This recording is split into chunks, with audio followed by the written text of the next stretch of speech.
আমরা 5ই আগস্টের পর থেকে শুরু থেকে পরিষ্কার করে বলছিলাম যে আমরা ফ্যাসিস্ট সরকারের পতন ঘটিয়েছি, এখন ফ্যাসিবাদী ব্যবস্থাকে বিদায় করে একটা গণতান্ত্রিক রাজনৈতিক ব্যবস্থা, একটা নতুন গণতান্ত্রিক রাজনৈতিক বন্দোবস্ত আমাদের প্রতিষ্ঠা করতে হবে।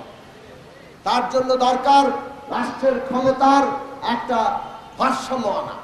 ক্ষমতার মধ্যে কোনো ভারসাম্য নাই, সব ক্ষমতা একজন ব্যক্তির হাতে।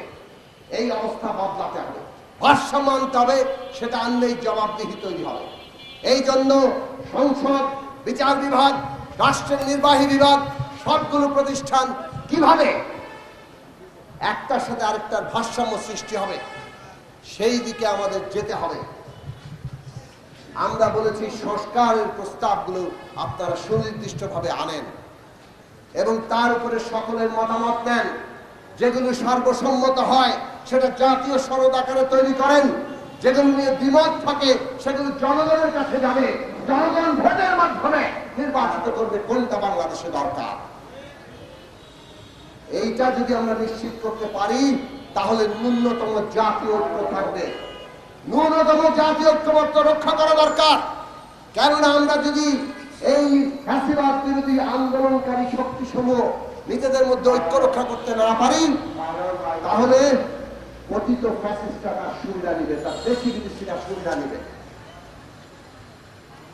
আজকে সেই কারণে আমরা বলেছি বিচার, সংস্কার এবং নির্বাচন, এই তিনটি বিষয়ে সুস্পষ্ট রোডম্যাপ সরকার ঘোষণা করুক, তাতে রাজনৈতিক স্থিতিশীলতা আসবে। কিন্তু আমরা দেখলাম এই বিষয়ে সরকার নানা পক্ষের চাপে অথবা নানা কারণে যেভাবে সুস্পষ্ট রোডম্যাপে যাওয়া দরকার ছিল সেটা যাননি। না যাওয়ার পরিণতি আমরা আজকে দেখছি। একটা ভয়ঙ্কর অস্থিরতা, উত্তেজনা সমস্ত রাজনৈতিক অঙ্গনে তৈরি হয়েছে এবং আন্দোলনকারী শক্তি যারা ফ্যাসিবাদের পতন ঘটিয়েছে তাদের মধ্যে আজকে একটা অনৈক্য সৃষ্টি হয়েছে, পরস্পর মুখোমুখি অবস্থা তৈরি হয়েছে। মনে রাখবেন, এই পরস্পর বিরোধ এবং মুখোমুখি অবস্থা কেবলমাত্র ফ্যাসিস্ট শক্তি তাদের দেশি বিদেশি মিত্রদেরকে সহায়তা করবে। শহীদের রক্তের উপর আমরা দাঁড়িয়ে আছি, রক্তের দাগ এখনো শুকায় নাই। কাজেই আমাদের ঐক্য কোনোভাবেই ভাঙতে দেওয়া যাবে না। ন্যূনতম জাতীয় ঐক্যমত্য আমাদের রক্ষা করতেই হবে, যত প্রতিদ্বন্দ্বিতার প্রতিযোগিতায় থাকুক।